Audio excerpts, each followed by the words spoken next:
ஆண்டாள் அருளிய திருப்பாவை 29ஆம் பாசுரம். சிற்றஞ்சிறு காலே வந்துன்னை சேவித்தும் பொற்றாமரைப் படியே போற்றும் பொருள் கேளாய். பெற்றம் மெய்துண்ணும் குலத்தில் பிறந்து நீ குற்றேவல் எங்களை கொல்லாமற் போகாது. ஈற்றை பறைகொள்வான் அன்று காண் கோவிந்தா. எற்றைக்கும் ஏழேல் பிறவிக்கும் உன் தன்னோடு உற்றமே யாவோம் உனக்கே நாம் ஆட்செய்வோம். மற்றை நம் காமங்கள் மற்றேலோர் எம்பாவாய். இதோட பொருள் என்னன்னு பார்த்தோம்னா, கண்ணா, அதிகாலையில் உன் பொன் போன்ற தாமரை பாதங்களை வணங்க வந்திருக்கிறோம். அதற்கான காரணத்தை கேள். பசுக்களை மேய்த்து பிழைக்கும் ஆயர் குலத்தில் பிறந்த நீ எங்களது இந்த சிறு விரதத்தை கண்டுகொள்ளாமல் விட்டுவிடாதே.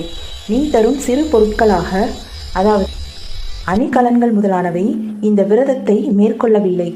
என்றும் 7 பிறவிகளிலும் நீ எங்கள் குலத்தில் பிறக்க வேண்டும்.